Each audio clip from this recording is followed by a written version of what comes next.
sini diubah. Tapi kalau misalkan GOIT-RTO itu lebih ke arah mengeluarkan program yang sudah ada. Misal contoh kita malas, kita takut, kita suka marah, itu yang dibuang keluar dari tubuh fisik kita. Sehingga jadi benar-benar netral, kosong, kita jadi nggak perlu marah-marah, nggak perlu stres lagi, nggak perlu takut, nggak perlu malas. Karena kita bisa buang beban emosinya, seperti itu. Tapi beda sama hipnotis ya, Coach? Beda sama hipnotis, terbalikannya. Jadi ini kayak keterbalikan hipnotis. Kalau misalkan hipnotis itu memasukkan data, kita mengeluarkan data dari dalam tubuh fisik kita. Seperti itu. Pola pelatihannya gimana, Coach? Sorry. Pola pelatihannya seperti apa? Pola pelatihan saya biasanya private ya kalau misalkan session barengan, ataupun saya juga bisa dari yang berjumlah banyak seperti itu. Saya pernah ngadain yang 2.500 yang paling banyak ya. Kayak gitu, Pak. Coach, ini kan menggunakan alam bawah sadar juga kan, seperti yang Anda katakan tadi, untuk mengeluarkan tadi kan memasukkan. Ya. Tadi rata-rata adalah yang memberikan kesaksian adalah karena masa traumatik. Traumatik itu kan kita pendam bukan hanya hitungan bulan, hari, tahun. Itu efek sampingnya nanti setelah mereka melakukan terapi ini, itu akan bisa kembali lagi kah? Dan dari terapi ini ada efek sampingnya apa? Karena kan manusia selama hidup itu kan akan selalu mengulang atau masih ada kejadian-kejadian baru. Apakah nanti akan menjadi semacam candu untuk selalu datang ke Anda terus? Kalau efek samping nggak ada, karena dia emosi itu kan dia masuk ya, jadi entry masuk ke dalam tubuh fisik kita. Tadinya kita nggak ada nih emosinya. Lahir kita tanpa emosi, nggak ada anak kecil lahir terus kayak bayi lahir punya banyak fobia, trauma, nggak ada bayi mikirin, aduh nanti ini gimana nih PPKM segala macam, nggak ada bayi stres. Tapi kita punya program itu masuk ke dalam bawah sadar kita keluarin. Saat keluarin kita nggak perlu maintain lagi, kita nggak perlu kendalikan lagi. Kalau dulu kita harus mengendalikan emosi kita terus menerus karena apa? Ini tetap berada di dalam diri kita. Tapi kalau kita keluarin, dia akan keluar. Sekalinya keluar dia akan sustain. Jadi dia nggak akan bolak-balik harus bersesi-sesi. Tapi dia benar-benar keluar, beban emosinya hilang, netral gitu aja. Dan selama ini udah ada yang kecanduan belum terapi ke Anda? Jadi masalah bu datang lagi? Mereka bisa lakukan sendiri. Jadi kalau misalkan udah belajar, mereka embed. Tadi banyak yang cerita sharing, mereka buang sendiri beban emosinya. Jadi sekali belajar, ini satu ilmu yang mereka bisa pakai seumur hidup mereka. Jadi kapanpun ada beban emosi, dia nggak harus bergantung sama saya. Dia bisa lepaskan beban emosi sendiri. Tapi kan tetap memonitoring siapapun yang sudah pernah terapi dengan saya ada komunitasnya, ada teman-teman yang juga hadir di sini yang jadi panitia itu semua bukan orang bayaran, tapi mereka yang karena ngerasain hidupnya berubah, bisa beban emosi buang sendiri, mereka datang ke sini ya buat berbagi buat kita semua. Ya seperti itu. Itu contohnya yang lagi di atas, no? Ya, jadi melepasin beban emosi udah nggak bergantung sama saya lagi, tapi mereka lakukan sendiri. Seperti itu. Baik, langsung. Ini dari Bunyip, silakan. Yang mempunyai problem itu kan nggak dari kalangan atas saja. Ya. Dengan ini kan untuk terapi biayanya kan ngeluhin kayak, aduh saya nggak punya uang segala macam. Saya ada program gratisannya juga. Jadi mereka banyak banget yang nonton gratisan aja tuh dari video rekaman saya tuh banyak yang beres persoalannya. Ada yang kemarin sharing GERD level 3 tuh parah banget sampai masuk rumah sakit bolak-balik gitu. Cuma nonton doang hilang. Ada yang suaminya meninggal tiba-tiba, stresnya luar biasa, tertekan depresi banget gitu ya, sedihnya luar biasa gitu sampai dia nggak bisa ngapa-ngapain. Nonton itu terus hilang. Jadi mereka bisa nonton dari program gratis. Ya, tapi kalau misalkan mau yang lebih mendetail lagi, lebih istilahnya saya benar-benar gali semua problem masalah di bawah sadarnya, nah itu mesti ngambil kelas private seperti itu. Nah, ya mungkin itu jawabannya kalau misalnya. Terkait biaya tadi berapa? Kalau biaya biasa saya, kalau misalkan buat satu session saya itu sekitar 5 jutaan. Ya buat private ya, karena kan saya langsung tanganin gitu, itu lewat Zoom online ya. Tapi kalau misalkan yang global barengan ikut kelas, biasa range-nya itu saya dulu pernah jual dari angka sekitar 1,7-an gitu ya. Yang paling murahnya dulu kita pernah malah ngadain banyak yang bakti sosial sih, gratisan gitu berkali-kali. Ada tingkatannya nggak, kelas 1, kelas 2, kelas 3 atau langsung sekali sesi? Kalau belajar ngelepasin emosi, satu kali dulu saya belajarnya buat satu kali ngelepasin beban emosinya. Terus kalau yang berikutnya itu bagaimana kita ngeberesin persoalan di keluarga kita, persoalan di keuangan kita, persoalan di diri kita tentang terkait masa lalu sama diri kita terkait dengan masa depan. Nah itu di breakdown semua dijadikan 4 hari ya. Tadi Dokter Lagawa sempat ceritain, dia kelasnya itu 4 hari waktu itu ngikutnya. Nah itu kayak gitu. Coach, ini terkait kan banyak artis juga ya, narkoba ya maksudnya ya. Ya. Ini gimana Coach? Terkait penyalahgunaan narkoba yang artis-artis atau bisa disembuhkan langsung atau seperti apa Coach? Jadi narkoba itu kan sifatnya banyak yang udah pakai obat gitu ya, jadi kayak banyak pengaruh dari obat-obatannya sendiri. Jadi kalau misalkan mau diberesin terkait dengan hal ini, ada banyak yang harus diberesin ya. Jadi kalau misalkan yang pertama adalah kenapa dia sampai kecanduan, itu yang kita beresin. Bukan kecanduan itu kan sebenarnya ketika seseorang itu cari pelarian. Karena dia stres, dia nggak bisa mikir misalkan. Jadi akhirnya dia pakai obat-obatan. Tapi kalau kita beresin stresnya apa segala macam, dia nggak perlu ngobat lagi. Karena apa? Dia udah tenang, happy kok. Kalau ditanya kenapa sih lu ngobat? Kita kira-kira jawabannya. Gue stres, gue nggak bisa mikir, gue ini. Itu diberesin semua. Nah ketika itu diberesin, ya udah dia nggak usah pakai obat-obatan, nggak usah minum miras, nggak usah melakukan hal-hal yang aneh-aneh gitu. Ya mereka bisa just be happy aja dengan diri mereka sendiri. Berarti bisa hilang 30 menitan ya? Nggak bisa 30 menit. 14 menit Ya, doang. at least kalau menurut saya 90 menit itu session yang ideal. Kalau yang dibilang kayak 15 menit, 3 menit, ya itu adalah momen ketika dia ngelepasinnya. Itu hilang langsung. Itu dia karena cuma tarik nafas 3 menitan hilang gitu. Tapi buat menemukan titiknya itu saya butuh sekitar 60 sampai 90 menit. Buat kayak nge-breakdown apa aja yang sebenarnya bikin emosi kita itu ada gitu. Ya, jadi seperti itu. Pertanyaannya hebat-hebat ya. Baik rekan-rekan, sebelum pertanyaannya dilanjutkan, Iya. mohon bisa Di trigger sama pernah ada beberapa foto menjijikan yang ditunjukkan teman-teman dari lubang tuh bisa keluar apa aja. Nah, aku tuh udah di tahap dimana kalau melihat ada yang tahu ya HP keluaran terbaru yang kayak merek Apple atau Samsung itu kan kameranya dekat-dekatan. Aku sampai nggak ganti HP gara-gara aku jijik banget ngeliatnya. Cuma gara-gara jijik banget. Nah, singkat cerita aku dikenalin lah sama salah satu teman dari aku kebetulan Pavindo. Jadi di Pavindo itu aku dikenalin sama Kak Kiki kenalin ke Coach Reo. Nah, terus pas aku ketemu ternyata bukan cuma pelepasan tripofobia, tapi ada beberapa hal dari trauma mendalam lah di masa lalu yang ikut bisa dilepaskan gitu. Jadi sebenarnya karena tujuannya cuma tripofobia ya, itu selesainya sebentar banget. Kayak apa sih yang bikin kakak jijik, kayak itu pertanyaannya. Iya itu dijawab aja. Terus aku kayak ya kayak gitu Kak.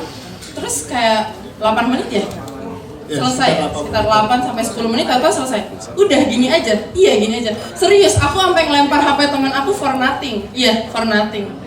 Enggak, ada satu teman aku ya, aku lupa siapa, dia tuh saking dia kira aku bercanda pas aku bilang aku jijik. Dia gini, aku gini sampai layarnya pecah. Enggak, gue serius, gue jijik banget. Kayak, jangan ditunjukin. Terus tiba-tiba coach kebetulan punya HP yang mirip persis, terus tunjukin, masih jijik nggak? Enggak. Lanjut karena masih panjang sesinya, ternyata ada 1-2 cerita yang bisa diselesaikan juga gitu. Dan aku orangnya tuh yang nggak cerita kan, jadi kebiasaan kayak kalau ada apa-apa, are you okay? Kayak ya everything okay, tapi sebenarnya mendem. Terus sama coach tuh pasti tanya, ada lain nggak yang kira-kira bisa dibantu? Aku aja sama coach aja masih kayak ya ada sih, tapi kayak ceritanya gimana ya? Nggak usah cerita. Coach tuh bener-bener kayak ya udah, kamu nggak perlu cerita, kamu dalami, kamu resapi kira-kira masalahnya di mana. Bener-bener aku tuh nggak ngomong sepatah kata pun masalahnya apa. Kayaknya orang kan kalau pikir kalau kita mau terapi atau lain sebagainya, aduh ntar rahasianya kemana-mana gitu kan. Nah aku juga salah satu pihak yang kayak gitu, kayak walaupun aku tahu ada kode etiknya ya, cuma aku overthinking. Jadi kayak aduh nanti tahu dong ada satu lagi orang yang tahu masalah aku, kayak aduh enggak deh, enggak Kak, kita bisa selesai di sini, Kakak nggak perlu cerita, katanya coach. Dan surprisingly it's gone. Bener-bener kayak orang tua aku aja di rumah kayak kayaknya kamu beda ya, lebih stress free gitu. Jadi emang amazing banget. Aku yang datang cuma niat ngilangin satu trauma tripofobia, taunya bisa menyelesaikan masalah-masalah yang menurut aku itu has been such a Ya oke, terima kasih nih teman-teman ya pada penasaran nih. Oke, waktu itu aku dikenalin sama Fadli, dikenalin Coach Reo. Aku lagi di Kopi Indra Brookman kan, karena kemarin aku juga lagi persiapan launching lagu aku yang terbaru, judulnya Halalin Aku. Insya Allah di bulan Februari ini. Modelnya ada Indra Brookman, ada Aldi Taher, ada Oki Baper, ada Andika Gumilang, direkturnya Fadli. Nah, jadi waktu itu kita ketemuan, terus dikenalin sama Coach Reo, terus ditanya fobianya apa. Kalau aku fobianya cuma kecoa doang. Kecoa gue udah lihat kecoa gue langsung loncat gitu loh. Padahal kan kalau udah pikir-pikir apa sih kecoa, kan cuma kecil gitu.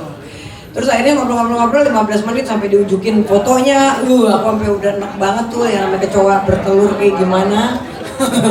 Ya kan? Sampai akhirnya udah dari kecoa terus ditanya lagi, "Apa nih fobianya Barbie?" Kecoa, gue bilang. Kecoa dan kecoa, ya kan? Kenapa bisa kayak gitu, ya kan? Karena aku setiap pacaran tuh dari kemarin, wah pokoknya complicated, ya kan?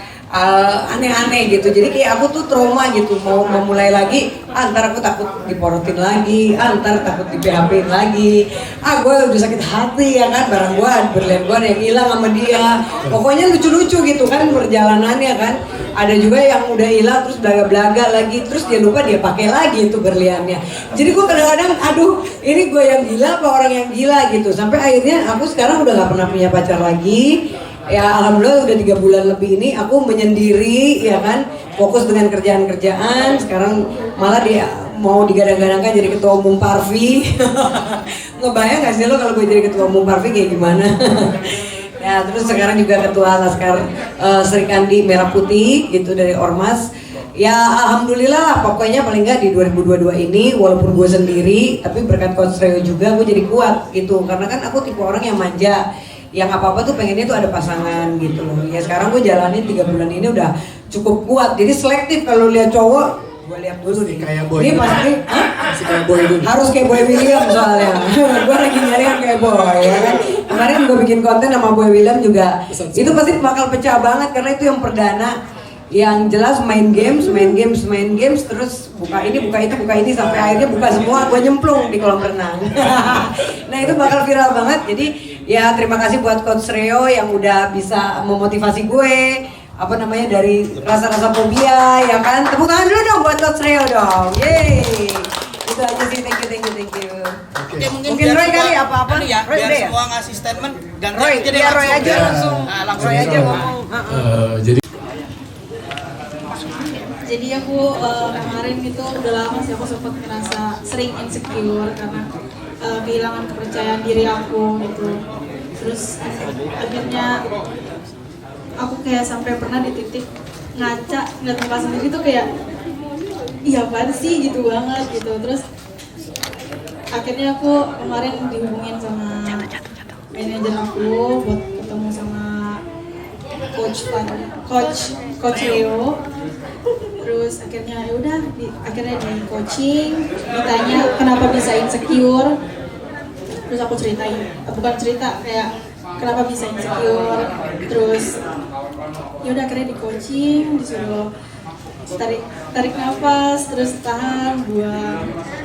Terus setelah itu kayak ngerasa lega, kayak wah, kayak apa ya, kepercayaan diri aku langsung ada lagi gitu. Terus ya udah akhirnya aku terima kasih banget sama coach gitu. Udah segitu aja. Terima kasih. Cerita bukan saya kenapa Kenapa Maya? Ini suka break out gitu kan, anaknya gampang break out mukanya. Terus kalau ngaca tuh suka langsung insecure gitu. Karena problem terakhir ini. Ya, kalau aku sih sebenarnya lebih ke orangnya gengsian ya. Aku pengen banget rasanya jadi orang pertama yang ada buat orang yang lagi susah gitu. Terutama Kamayang kan, aku tuh orangnya bener-bener yang mau nanya lagi apa aja tuh malu banget. Sampai akhirnya aku cerita ke Coach Reo, terus di coaching, di segala macam, sampai akhirnya kemarin itu kan kita pisah nih. Baru sehari itu kita pisah. Aku tuh ngechat Kamayang nge-spam gitu, Kamayang lagi apa, lagi di mana, aku kangen kayak gitu, sampai aku udah berani kayak gitu. Sebelumnya tuh aku sama sekali malu, nanya lagi apa aja tuh malu ke Kamayang. Terus aku tanya kayak gitu, aku ngomong kayak gitu, Kamayangnya juga kaget kan, kenapa emang sebelumnya nggak pernah ngomong kayak gitu. Jadi itu semua berkat Coach Reo. Thank you so much Coach. Oke, langsung Mas. Thank you banget ya buat semua teman-teman yang udah hadir di sini juga. Dan aku tuh sebenarnya dulu tuh punya trauma gitu dengan atas apa yang terjadi di hidup aku sebenarnya. Aku nggak terlalu banyak cerita juga ke Coach Reo, tapi dia tahu juga sih sebenarnya apa yang terjadi gitu, masa lalu aku yang konon itu ada dalam yang segala macam. Nah aku tuh trauma dengan suara grendel pintu, karena aku ngerasa terkunci gitu loh, ngerasa terkunci, merasa terkungkung, dan aku ngerasa takut sekali kalau ketika dengar suara grendel pintu itu loh Pak Troy ya. Jadi aku ngerasa takut, kemudian aku di treatment, aku pelan-pelan mulai ngerasa nyaman dan aman dengan suara-suara itu. Tapi maksudnya ini sebenarnya simple, tapi menurut aku ini adalah luka aku yang paling besar gitu loh. Jadi yaitu tadi aku tuh benar-benar ngerasain nyaman kembali seperti semula dan jadi Roy yang lebih kuat lagi sekarang gitu. Itu sih yang aku rasain dari Coach Ray. Luar biasa banget benar-benar waktu itu sekitar mungkin 40 atau 90 menit ya. Itu langsung aku ngerasa kayak rilis gitu. Ngerasa kayak tenang gitu, dan aku cobain dengan grendel kunci. Itu ngerasa biasa aja sih gitu. Padahal yang tadinya tuh aku kayak keringet dingin gitu dengan grendel kunci, dan kuncinya itu bunyi kretek itu tuh aku langsung kayak panik gitu, ngerasa takut dikunciin dan ngerasa takut kayak di lock gitu dalam satu ruangan gitu. Itu yang aku rasain sih, tapi sekarang aku udah biasa aja sih dengan suara itu dan berada di titik nol. Jadi ketika denger itu aku ngerasa biasa aja gitu. Thank you ya semua. Iya. Oke, keren.